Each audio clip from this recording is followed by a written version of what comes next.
is an entire vibe. Right? It gets me so hype. I'm like, I feel like I'm in the middle of a football field. I'm the drum major, and it's time to step. Listen, love it. It's giving drum major. Dr. Roberto Burton and Band did it. This is season two of the Doing the Doctorate podcast. I am Dr. Kesslyn Brace-Dennis, host of the podcast, entrepreneur, award-winning educator, doctoral coach, owner of the PhD Consultants, and I am super excited for season 2. Hey. I want to welcome you to the podcast. This season, our theme is building the doctoral community. I want you to be sure to stand by because we are going to have a great show tonight. Yes. I also want to thank my amazing, marvelous, outstanding co-host, the incomparable Dr. O.A. Welcome. How are you doing? I am super excited for season 2. I am glad to be here. Oh, the owner of STEM Early educator extraordinaire. Leader in your area. I'm just glad that you're here in the seat with me. Welcome. Oh, how are you? Listen, I'm good. I'm super excited for season 2. And I think this message of community is really resonating. We have a newsletter of community content. And the hit got on this newsletter, the responses, people are really resonating with this because there's been such a heavy focus on content and learning loss due to COVID. But what we need to focus on building that community. So community is super important, especially when it comes to this doctoral journey, which we're going to be talking about on season 2. Season 2. Well, let's get into the show. So at the beginning of every show, we are continuing our doing the doctorate thought. And the doing the doctorate thought for tonight is the doctoral journey can be isolating and lonely. Along the road to completion, be sure to embrace relationships that nourish you. Be sure to embrace relationships that nourish you. Oftentimes, and I'm going to be sharing my doctoral isms, my Dr. Kesslyn isms this season. But I talk to so many people who tell me that they are lonely. They feel so alone. There's nobody who understands the journey. And I definitely understand that it can be that way, but it is critically important that you embrace relationships that nourish you while you're on the journey. Critically important. Any thoughts? Any thoughts? So many thoughts. I think when I first saw that you gave to my mind is community consciousness requires that we leave our comfort zone. And so I feel lonely, but some of us did it because we don't want to be uncomfortable. Wait. So, I need to just cover my eyes. Wait. You said we don't want to be uncomfortable. Yeah. And building community, having community consciousness, it's going to require your comfort, especially in this journey, because those who were with you in past seasons may not be those who are with you in these seasons. Absolutely. And because we don't want to be uncomfortable, and it's like I don't really know these people, I'm too scared, stay in and because our comfort over a community, and you can't value comfort more community. Zone stagnate you, and it will kill you. You have to be willing to leave your comfort zone in order to community. You have to. Yeah, especially in this season, right? In this part of your doctoral journey, it is critically important that you get over yourself. Yeah. Get over yourself and get into a community. And so tonight we're going to be talking about community. What is it? What does it offer in this doctoral space? What does your doctoral community need to look like? So that's kind of what we're talking about tonight. But we know that there are doctors in the house. So with some things about this season 2, we're going to continue from season 1. And one thing that we're going to continue is our doctoral roll call. So whether you are joining us live or you are joining us on the replay, we want you replay, hashtag replay. We want you to put your name in the comments. We want to know who's joining us. But this is not just for us.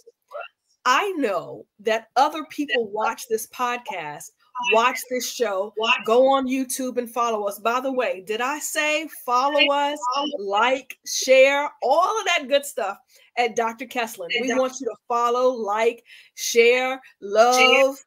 Find us on all of social media, Dr. Kesslin. But there are people who watch this show and they may not have known that you can get a doctorate in music composition or early childhood education or social work like my degree is in, or early ed. Early ed.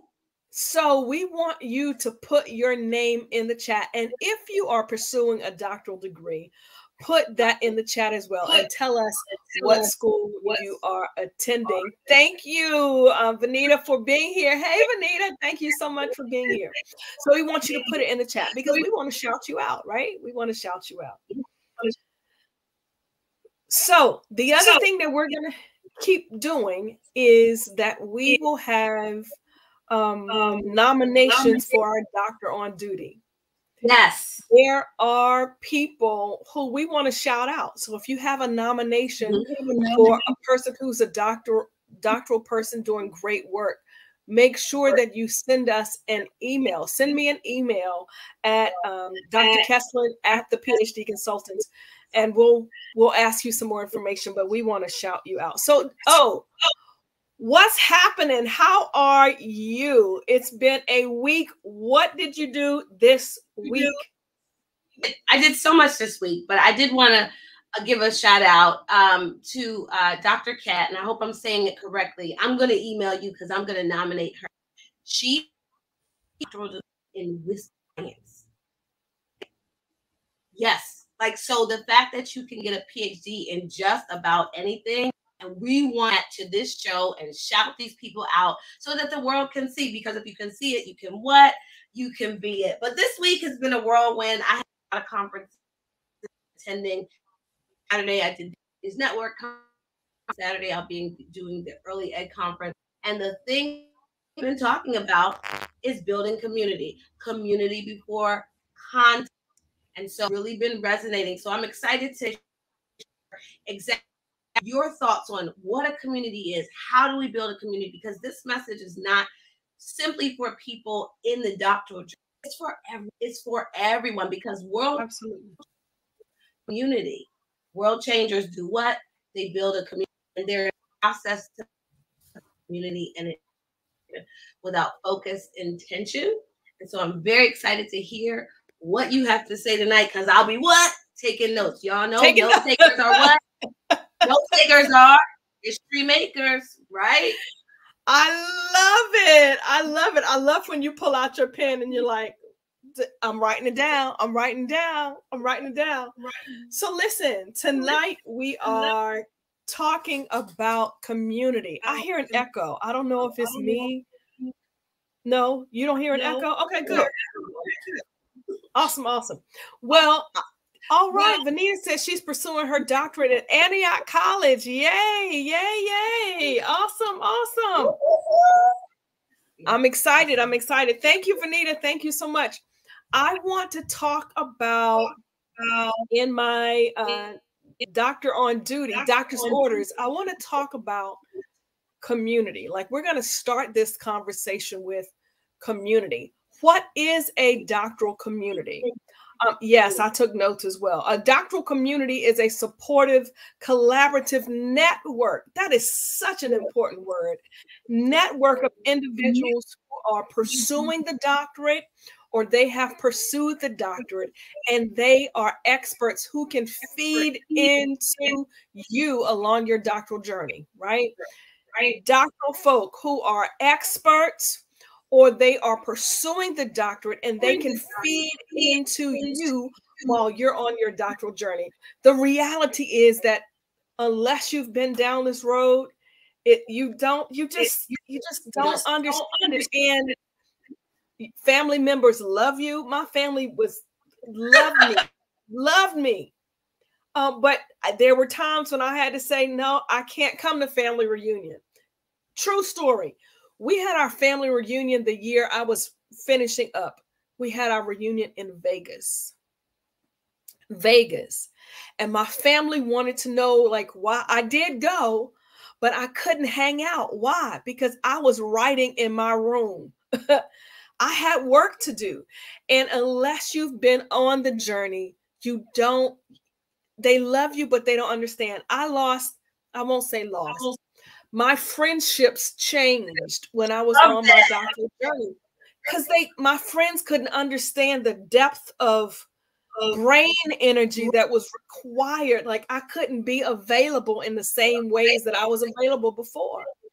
So some of my relationships shifted and changed. But what I did do is create a community of people who could pour into me, who understood the frustration. I joke about this all the time when my chairperson said, so are you talking about persistence? No, perspectives or perceptions? Like, what's the difference in a perception and a perspective? She said, you have to choose a word and stick with it. And I remember being so frustrated, but I found myself, I reached out to people to be in my community who understood the journey. Had it not been for my classmates, my cohort, had it not been for I graduated with my PhD from the Howard University, HU, it had it not been for alum who were in that program, had it not been for other scholars who were graduates of Howard and in my program and understood my challenge, I may not have made it through. But my doctoral community, my group of supportive and collaborative scholar practitioners who understood my journey, helped me make it through. I just want to add that your community, your doctoral community, they must be knowledgeable. They must be resourceful. And along this journey, they must be experienced. Because if they're not knowledgeable about the process, if they're not resourceful, they don't have some of the components that you need to pour into you, and they haven't experienced it, they really, while they may love you, they can't help you along the journey like someone who is knowledgeable and resourceful and experienced. So tonight we're talking about what is a community, a doctoral community, and what are the components of a person who should be invited in your community. So we're talking about a person who is knowledgeable about the journey. They can tell you the difference between qualitative and quantitative research, right? They can tell you the difference between certain theoretical approaches. They are knowledgeable about the process, the difference between being a doctoral student and a doctoral candidate. right? This person has some knowledge about the process that you're going to go through. So they're knowledgeable, they are resourceful, they know where to send you. They know how to tell you where to find the money. By the way, and I'll tell you this at the end, but at the end of this month, September the 20th, the Friday, I believe it's the 29th, and October the 1st, I'm going to be telling you how to get your doctorate for free. You need a person in your circle, in your doctoral community, who is resourceful. They can tell you where to go. They may be your sponsor or they may be your mentor, but they can give you some wisdom. And you need a person who is experienced, because along this journey, there is nothing like experience. Good. Nothing like it. Nothing.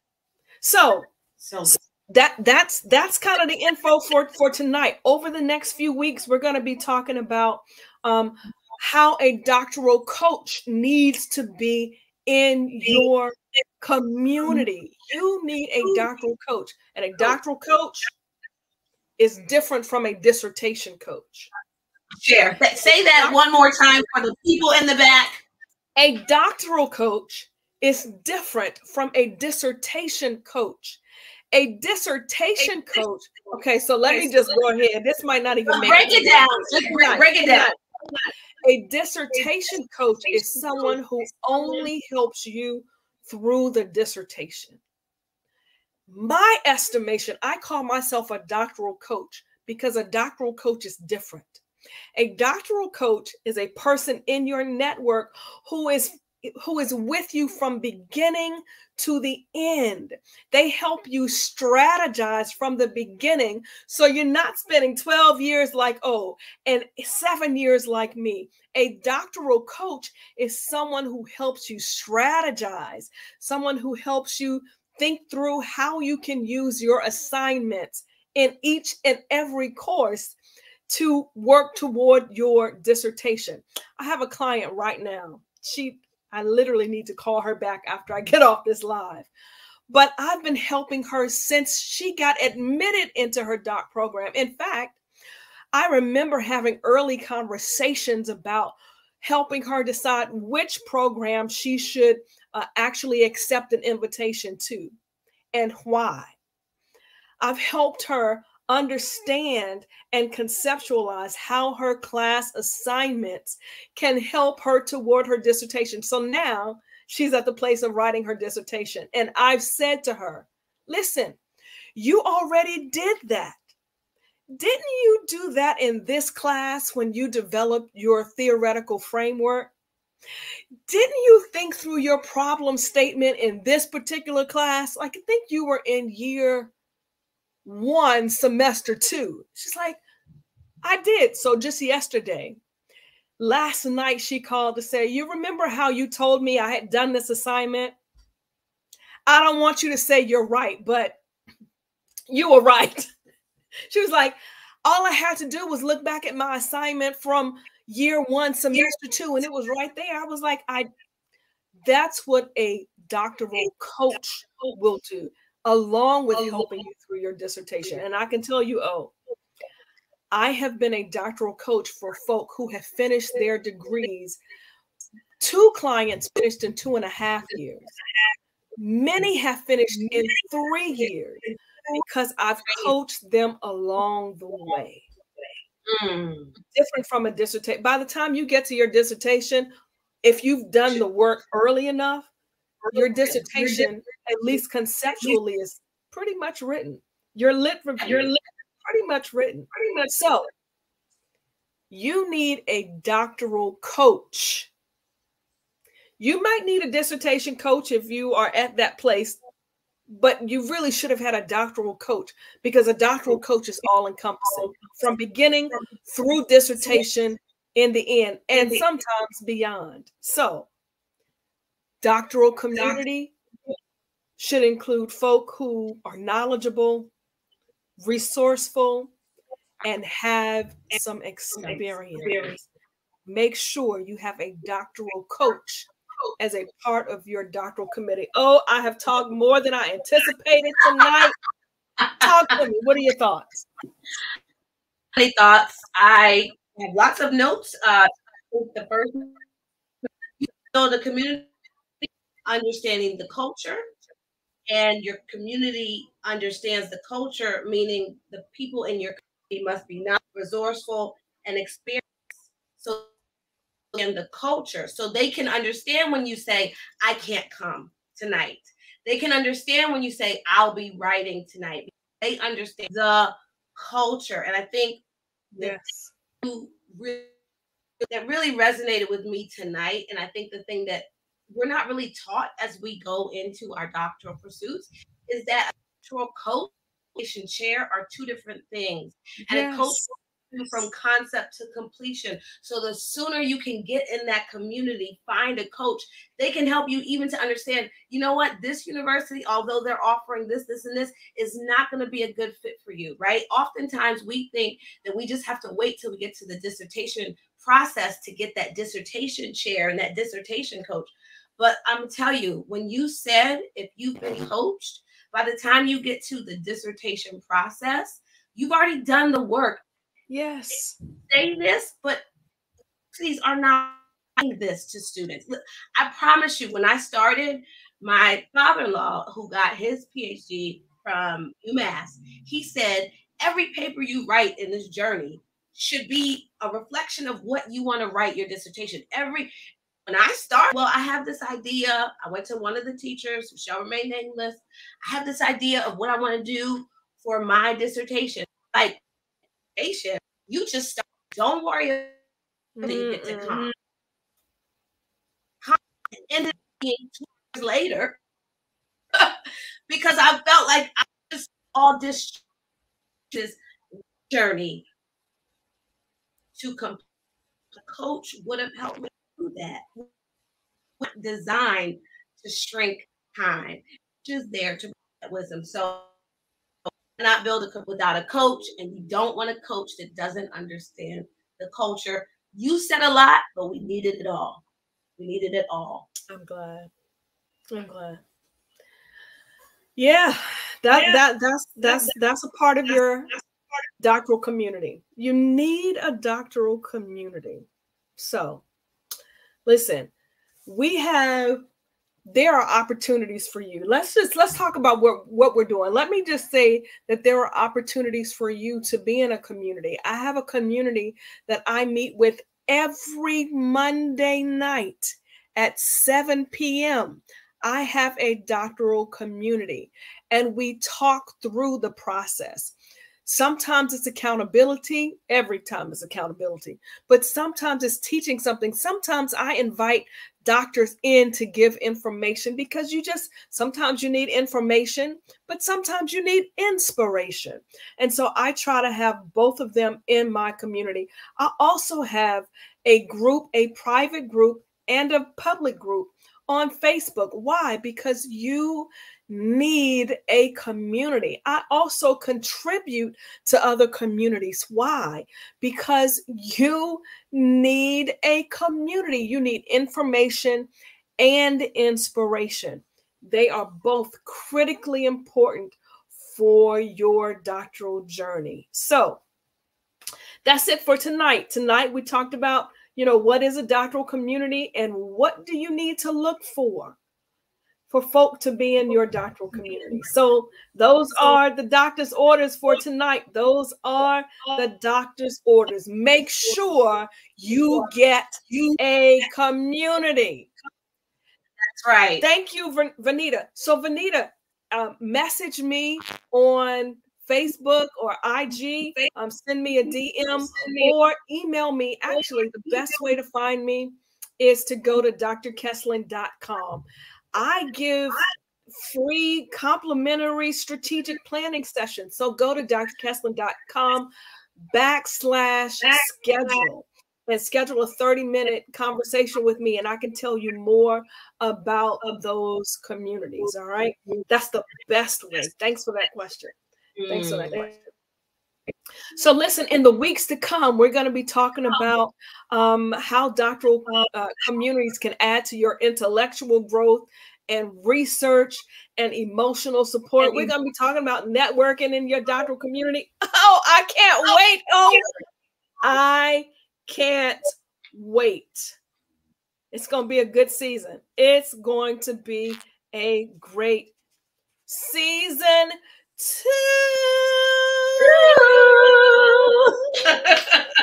Doc, what do you have going on? What's coming up for you? What's coming up? Doctor's house call. Whose house will you be at? Listen, I'll be in Howard County at the Early Child Care Education Fair, and also a session building in the early space. If you are in the Howard County area and you want to come on out, come on out. Come on out. That's this week. Doing this week. Man, this week, this coming Saturday, I am speaking at a church. I love speaking at a church. It's the wonderful opportunity for me to combine all of my loves, right? Because you know I always talk about something educational, but this week, this Saturday, I think is at 12:30 in Baltimore. I will be in Baltimore. I can't tell you what the topic is going to be yet, but it's going to be good. It's going to be good. And then on the 29th at 5, I said 5:30. At 5:30, I am having a seminar, free seminar.